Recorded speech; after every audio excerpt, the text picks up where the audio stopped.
Nigel, you must be pretty happy to see the deficits continuing to go down, growth coming back into the economy, UK, Britain beginning to look a little bit better again? Well, I hadn't spotted any of that because we're 2.5 years into this government, and indeed the deficit is still absolutely enormous.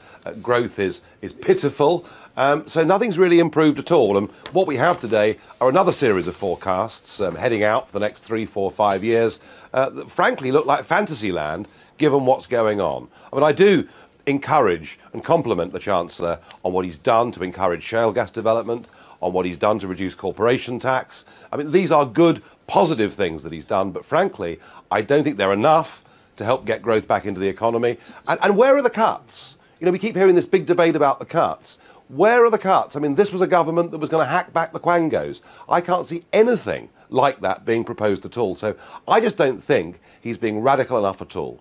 Well, actually, he proposed a new quango today for unconventional gas, which is an interesting title to have. All right, but other than leaving Europe, let's park your raison d'etre. Other than leaving Europe, what else would you have had him do?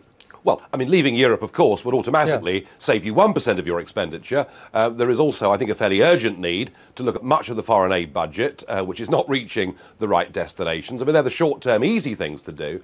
But, I mean, under those years of Labour government, we grew something like an extra 1 million people working throughout the quangos and the civil service and the administrative and bureaucratic layer in this country. And we have got to make some big, very, very deep cuts in those areas. And I don't think that this government has got the courage to do it. But I believe that it needs to be done. Well, you came a decent second in Rotherham, and you did not badly in some of the other by-elections. You're nip and tuck with the Lib Dems now in the polls. You're kind of third equal there, sometimes ahead, sometimes not. Yeah. What are you going to do for an encore?